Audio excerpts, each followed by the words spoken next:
Welcome to Pragim Technologies. I am Venkat. This is part 33 of SQL Server. In this session, we'll learn about some of the important concepts related to functions. Specifically, we'll be looking at deterministic and non-deterministic functions, how to encrypt and schema bind functions. Before continuing with this session, I strongly recommend to watch parts 30, 31 and 32 of this video series. Now, what are deterministic and non-deterministic functions and what are the differences between them? This is a very commonly asked interview question as well. Now, let's understand these with an example. Now, if you look at this employees table, I've got 5 rows in this table. Now, look at this. When I execute this, select count of star from TBL employees, count function returns the total number of records in the table employees. Okay, there are 5 records, so the function returns 5. So no matter how many times I execute this query, it returns 5 to me. Okay, now if I change the database state, in the sense if I insert new records or delete the existing records and try to select count, that's when it changes. For example, if I delete one row and try to execute select count of star, it's going to give me 4 records. But given that the database state has not changed and I haven't changed the input parameters of this function, it's going to give me the same result. So we can determine the same result. Okay, let's look at another example. For example, we have a function called square function, okay, which will square the number that we provide to it. For example, if I pass in 3 and I execute this query, look at this. Every time you execute this, it gives you 9. Okay, every time you execute that, it gives you 9. So you can determine the result of this function. So let's look at the definition of deterministic function. A deterministic function always returns the same result anytime they are called with a specific set of input values and given the same state of the database. Okay, so here we have not changed the input value. So when we execute this function, I get the same result no matter how many times I execute that. Okay, and along the same lines, if you look at the count function, this is going to give me the total number of records unless I change the state of the database. In the sense, I either delete or insert new records, the count value is going to change. Otherwise, it's not going to change in any way. So deterministic functions always return the same result anytime they are called with a specific set of input values and given the same state of the database. And examples: square, power, sum, average, and count. In fact, all aggregate functions are deterministic functions. Okay, now let's look at non-deterministic function. Obviously, non-deterministic functions, are opposite to deterministic functions. For deterministic functions, they always return the same result for the given state and for the given set of input values, whereas non-deterministic functions may return different values for the same set of specific input values, and even if the database state has not changed. Okay, the classic example is the getDate function. Okay, no, we didn't change any records in the table. We also didn't change the input parameters. GetDate function doesn't take any parameters.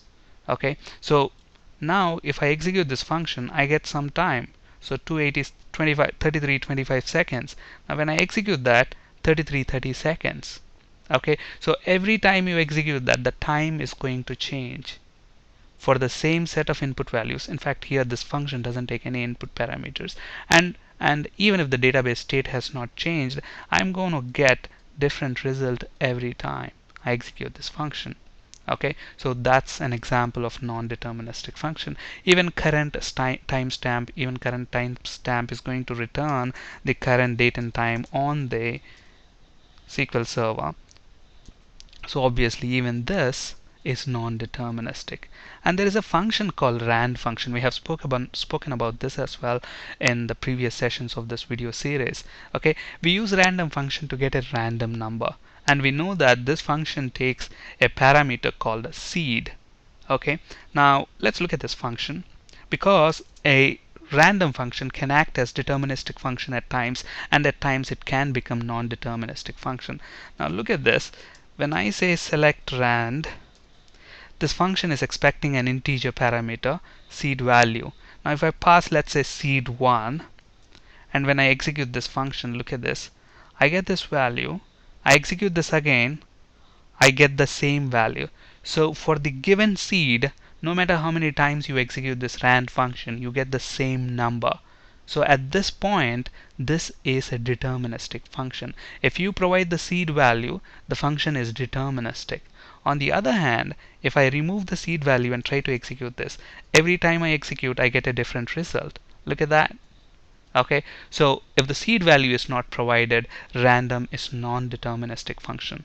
Okay, so rand function can behave as both deterministic and non-deterministic depending on how you execute that. If you execute it with the same seed value, then it's going to be deterministic function. Otherwise, it's non-deterministic in nature. Alright, the other two important concepts that we'll talk about is encrypting the function definition and schema binding.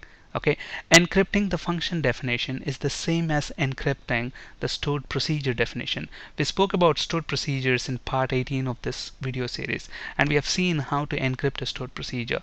Along the same lines, we encrypt a function as well. Let's look at an example.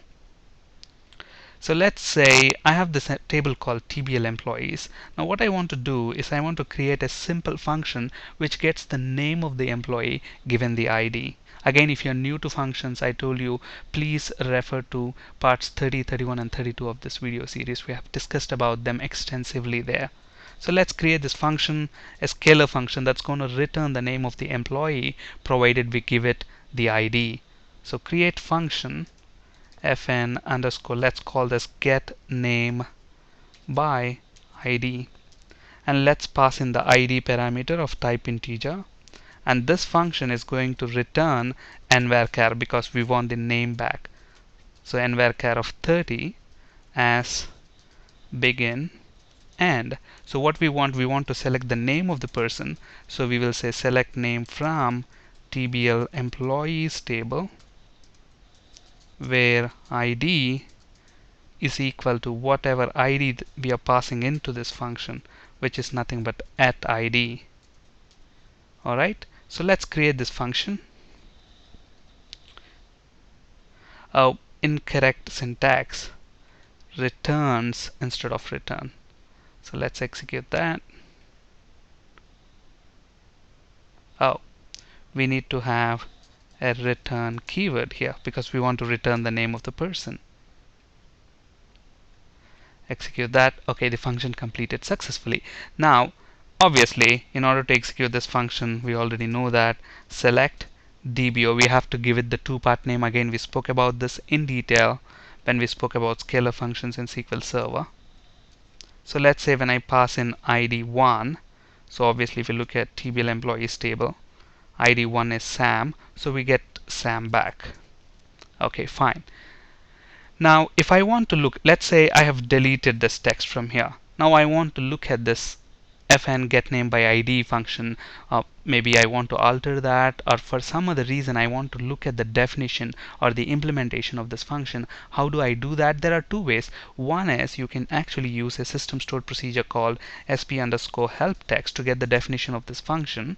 So sp underscore help text, and then provide the name of the function whose text you want. When you press F5, you should get the definition of the function. That's one way.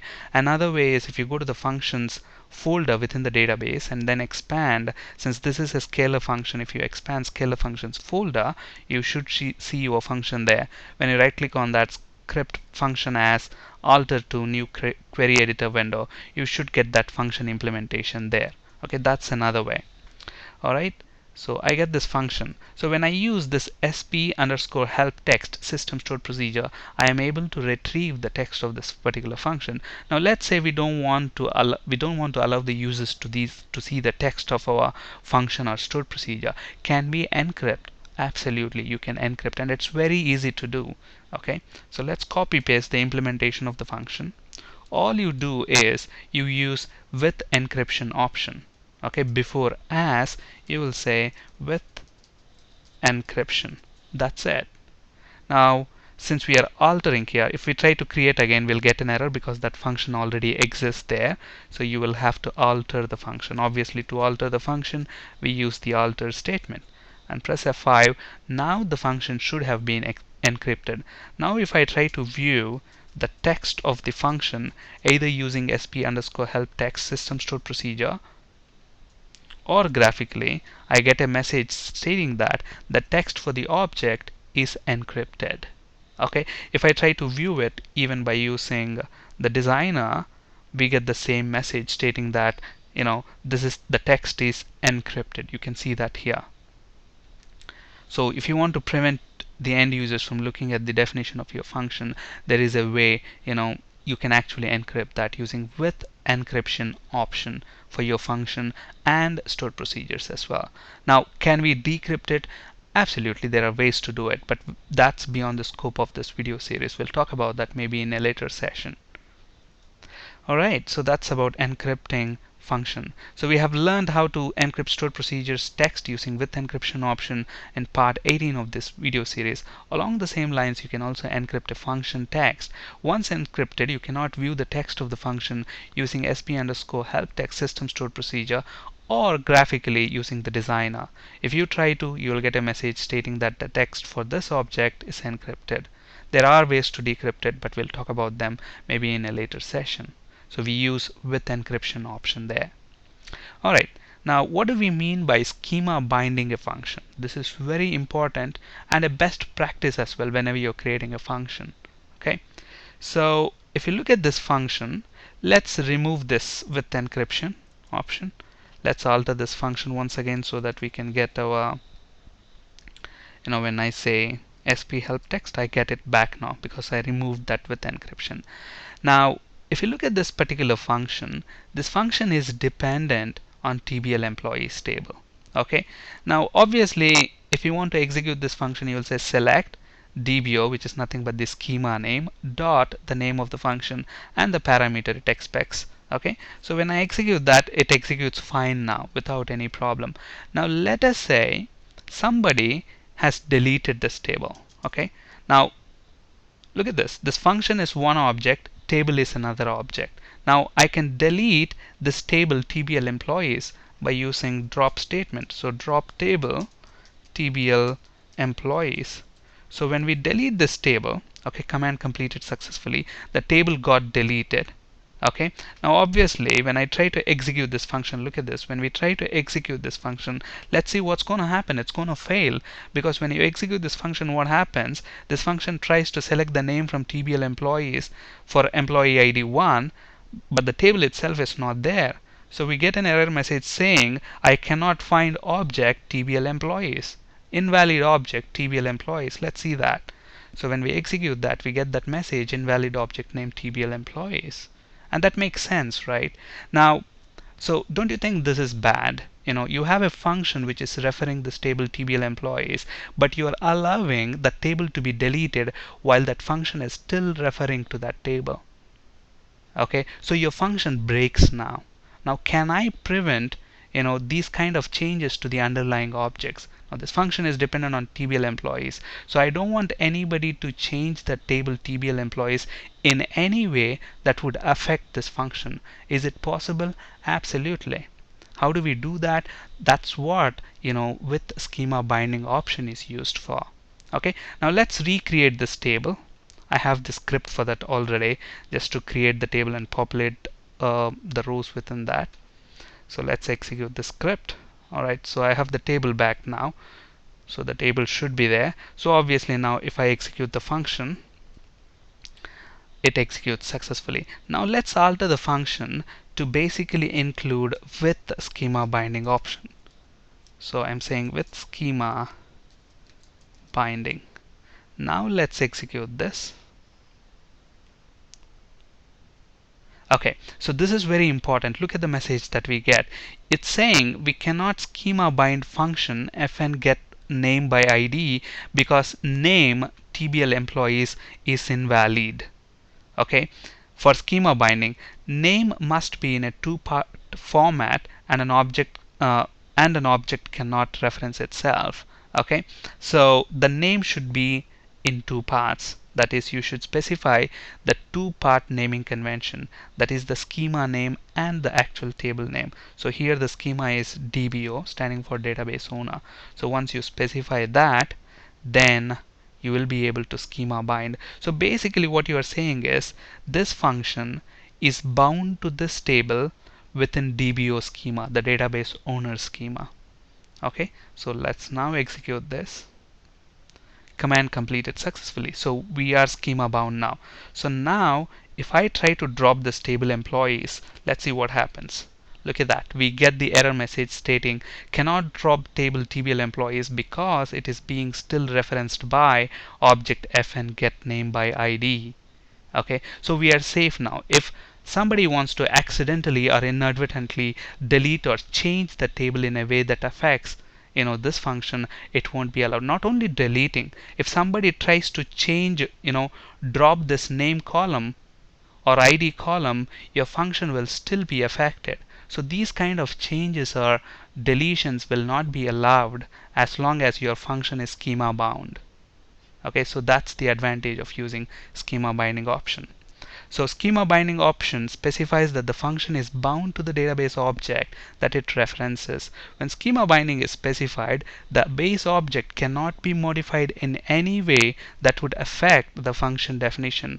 The function definition itself must be first modified or dropped to remove dependencies on the object that is to be modified. And obviously, to use schema binding option, you just specify with schema binding in the definition of your function. And if you want to encrypt, you just specify with encryption. It's so simple. On this slide, you can find resources for ASP.NET and C# interview questions. That's it for today. Thank you for listening. Have a great day.